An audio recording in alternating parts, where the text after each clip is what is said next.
Portobello's life. Portobello's a human hive, people being themselves, being dysfunctional, making millions with the pubs, the parties. It comes here a lifestyle of bohemia, of wanting to say something about yourself, and that creates music, film, books, poems.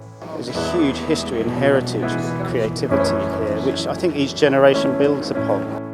Over the last 50 years, Portobello has evolved into this very interesting retail ecology. We're in the antique section here, and here there's real skill sets in Art Deco or silver. These people trading here will be so different 100 yards down the road to the fruit and veg people, and they're families that have been there since 1900, and they're very much like a chorus, they're like a noise. And then we move further up the market and go under the flyover, and you get the fashion vintage market. Again, the level of expertise, because people love each of the little things that they do. And then you go further up the market and you get towards the flea market, where you have a kind of totter heritage of junk. Everybody searching through the boxes, trying to find something that inspires them. They're kind of optimistically hunting through this rubble, thinking they're going to make a fortune.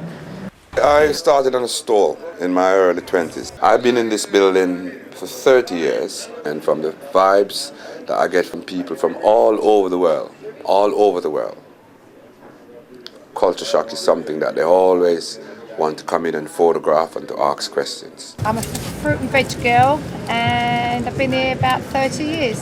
My dad was here for 60 years, and my granddad 30 years before that. I'm the last generation. What we're beginning to see in Portobello is two major developers buying up large blocks, rent reviewing some of the shops that have been there for 20 years, rent reviewing some of the tenants that have lived there a long time, and bringing in brand retail, in essence, fashion and coffee shops. What we have here is something so unique, a sole trader micro world, that if we don't protect this kind of our utopia, it'll just disappear. I don't know what will happen in 10 years' time, 5 years' time. I know the road will still be here, but I don't know what will be on it, you know? Maybe all banks and coffee shops. Conversations lately on the main don't seem to be the same. Though seems that you can get it all today. I'll believe it when I see it, not anticipate. As the market begins to slowly fade at the end of the day, it picks up a different rhythm and is informed by reggae, it's informed by punk. It's got a sort of loose bohemian atmosphere that just pulsates and goes on throughout the night. Well, Culture Shock has been here for 30 years, and now we've got a month to shut the door, and that's it. No more Culture Shock.